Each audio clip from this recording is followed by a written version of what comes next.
Right ఇక సార్వత్రిక ఎన్నికల్లో పోటీ చేసే టీడీపీ జనసేన అభ్యర్థుల తొలి జాబితా అయితే వచ్చేస్తుంది. ఇవాళ మాఘ పౌర్ణమి మంచి రోజు కూడా కావడంతో మొదటి విడత అభ్యర్థుల పేర్లు వెల్లడించాలని నిర్ణయించినట్లుగా టీడీపీ వర్గాలైతే తెలిపాయి. ఇక రెండు పార్టీల అధ్యక్షులు చంద్రబాబు, పవన్ కళ్యాణ్ కలిసి ఉమ్మడిగా దీన్ని విడుదల చేస్తారని అయితే సమాచారం జరుగుతుంది. ఇదే అంశానికి సంబంధించిన పూర్తి సమాచారాన్ని మా ప్రతినిధి తిలక్ లైవ్ లో అందిస్తారు. తిలక్ చెప్పండి, ఈ రోజు టీడీపీ జనసేన అభ్యర్థుల తొలి జాబితా రిలీజ్ చేసే అవకాశం ఉంది కదా, దానికి సంబంధించిన అప్డేట్స్ ఏంటి, ఎవరెవరి నేమ్స్ ఉండే అవకాశం ఉంది, ఈ నేపథ్యంలో రెండు పార్టీల్లో ఎలాంటి వెర్షన్ ఉంది? పద్మ, మరి కాసేపట్లో తెలుగుదేశం జనసేన కూటమి అభ్యర్థుల తొలి జాబితాను అధికారికంగా ప్రకటించనున్నారు. అయితే ఈ రోజు 11 గంటల తర్వాత ఈ అభ్యర్థుల జాబితా ప్రకటిస్తామని చెప్పేసి తెలుగుదేశం పార్టీ కొద్దిసేపటి క్రితమే అధికారికంగా ప్రకటించింది. ఈ ప్రకటనతోటి నిన్నే మొత్తం తెలుగుదేశం పార్టీ శ్రేణులందరికీ కూడా ఈ సమాచారం అందుకుని ఈ రోజు ఉదయం నుంచి కూడా చంద్రబాబు నివాసానికి, ఉండవల్లిలోని కరకట్ట మీద చంద్రబాబు నివాసానికి పెద్ద సంఖ్యలో తెలుగుదేశం పార్టీ నేతలు, కార్యకర్తలు కూడా, ఆశావాహులు, అభిమానులు అందరూ కూడా ఈ కరకట్ట చంద్రబాబు నివాసానికి చేరుకుంటున్నారు. మరి కాసేపట్లో వీరందరూ కూడా అధికారికంగా ఈ ప్రకటన వెలువడుతుంది అని ఆశాభావం వ్యక్తం చేస్తున్నారు. అయితే ప్రధానంగా ఉమ్మడి ఉభయ గోదావరి జిల్లాల్లో పెద్ద ఎత్తున ఉత్కంఠ నెలకొంది. ఎవరి సీట్లు గల్లంతవుతాయి, ఎవరికి సీటు దక్కుతుంది అనే అంశంపై ఇటు జనసేన వర్గాల్లోనూ అటు తెలుగుదేశం వర్గాల్లోనూ కూడా పెద్ద స్థాయిలో చర్చ జరుగుతోంది. అయితే ఇప్పటికే పోలవరం నియోజకవర్గం నుంచి, అదేవిధంగా వివిధ నియోజకవర్గాల నుంచి పెద్ద సంఖ్యలో ఇక్కడికి తెలుగుదేశం పార్టీ శ్రేణులు చేరుతున్నారు.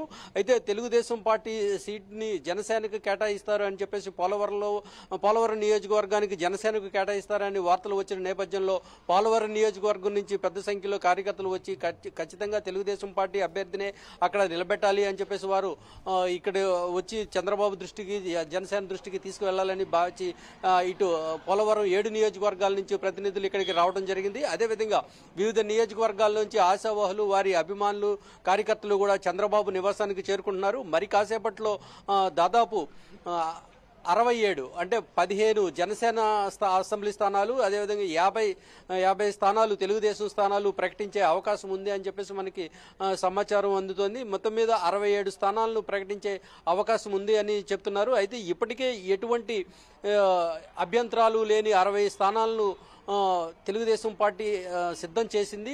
అందులో 50 స్థానాలను ప్రకటించే అవకాశం, తొలి జాబితాలో ప్రకటించే అవకాశం ఉంది. అయితే ఇప్పటికే చాలా ఆలస్యం అయింది. అభ్యర్థుల జాబితా ప్రకటన చాలా ఆలస్యం అయిన నేపథ్యంలో ఇంకా ఆలస్యం చేస్తే పార్టీలోకి వేరే సంకేతాలు, పార్టీ క్యాడర్కి వేరే సంకేతాలు వస్తాయని భావించిన నేపథ్యంలో ఈ రోజు తొలి జాబితా విడుదల చేయాలి. అందులో మాఘమాసం పౌర్ణమి మంచి రోజు, విశిష్టమైన రోజు కాబట్టి ఈ రోజు ప్రకటన చేయాలి అని చెప్పేసి జనసేన అధినేత పవన్ కళ్యాణ్, అదేవిధంగా తెలుగుదేశం పార్టీ అధినేత చంద్రబాబు కూడా ఒక నిర్ణయానికి వచ్చి ఈ రోజు దాదాపు 67 సీట్లు ప్రకటించే అవకాశం ఉంది అని చెప్పేసి పార్టీ వర్గాల నుంచి వస్తున్న సమాచారం. అయితే బీజేపీ నుంచి ఇంకా పూర్తి ఏ విధమైన క్లారిటీ రాకపోవడంతో కేవలం అసెంబ్లీ స్థానాలను మాత్రమే ఈ రోజు ప్రకటించే అవకాశం ఉంది. పార్లమెంటు స్థానాలను ఈ రోజు ప్రకటించకుండా కేవలం అసెంబ్లీ అభ్యర్థుల్లో ప్రకటనకే పరిమితమయ్యే అవకాశం ఉంది అని చెప్పేసి పార్టీ వర్గాల నుంచి సమాచారం అందుతోంది. Padma, right, thank you Tilak.